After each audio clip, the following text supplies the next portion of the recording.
Hello and welcome. It's story time with MC McNeil. I'm MC McNeil and I'm about to take you on a journey through time and space. So, we are continuing with Blood for Flowers, Chapter 6. If you'd like to start on the beginning of the stories, you can go to my YouTube channel, MC McNeil, on YouTube. Okay, let's get started. Now, Thera had been out in the refreshing water for a great while, and she came up out of the cold lake naked and shivering. She noticed several of her drunken officers had dragged out their beds from their tents outside beside the shore. Here she found them each sleeping soundly, naked atop the silk and horsehair mattresses.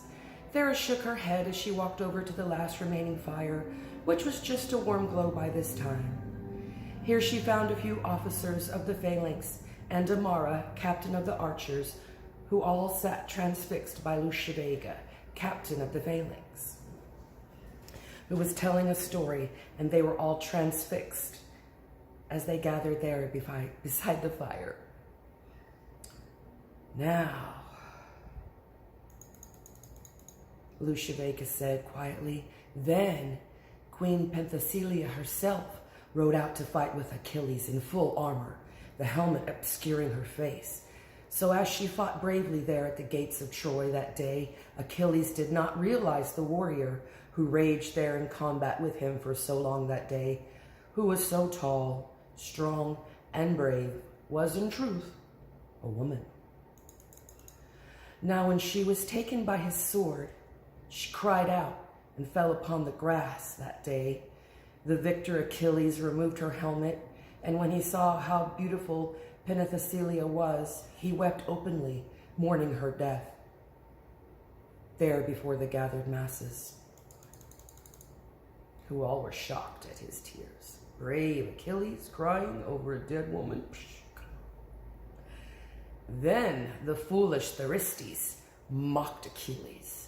The enraged Achilles went over in a flash and removed Thyristes' head in one blow of his sword. Lucia now noticed Thera standing there beside the fire, drying her naked wet flesh, her long red hair wrapped around her back and shoulders like seaweed. And what of our queen? What happened to her body?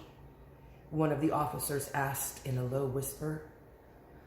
Ah, our poor queen. The cousin of Thyristes took her body, dragging her corpse by the heels from the back of his chariot. So enraged was he that his cousin was dead. Then when he came to a nearby river, the river's Scamander, he untied her body, still clothed in her armor, and he threw her down into the water. A pause came over the group. Realizing the group of women had not noticed her as of yet, Thera wanted to give them a good scare, so she jumped out with a loud scream beside the fire, grabbing at them with her wet hands and dripping hair. A shriek came back from the ladies, followed by much laughter. What fun! Thera had a good laugh with them.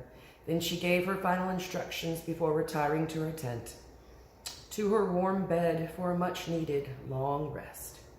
Captain Vega, Captain Amara, stay up as long as you wish, and all of you may sleep as long as you desire. However, no one may have breakfast until they have each swam to the other shore of the lake and back. Then we have 6 more days of rest and relaxation upon our return to Themiscyra. As for myself, I must retire to the longing arms of Morpheus to sleep.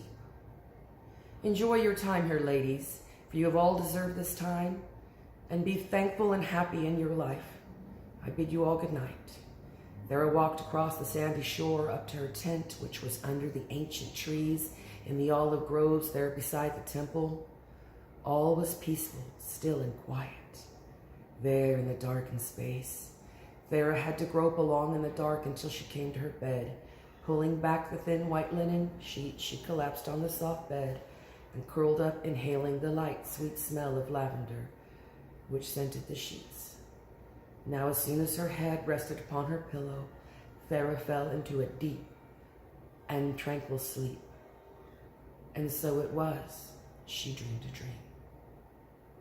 Okay, that was the end of chapter 6. Again, if you would like to catch up on the beginning of this story, which takes place in 380 BC, north of the Black Sea, my ancient Greek tale, a breeding campaign between the warrior women of Themiscyra and the Spartan men of Greece. So I'll come back in a little while and we'll do some more. Thank you so much. And remember, when the world gets too crazy for you, come on over here. I've got wonderful stories to keep you entertained. Okay, Mary Catherine McNeil, M.C. McNeel's. See you in a bit.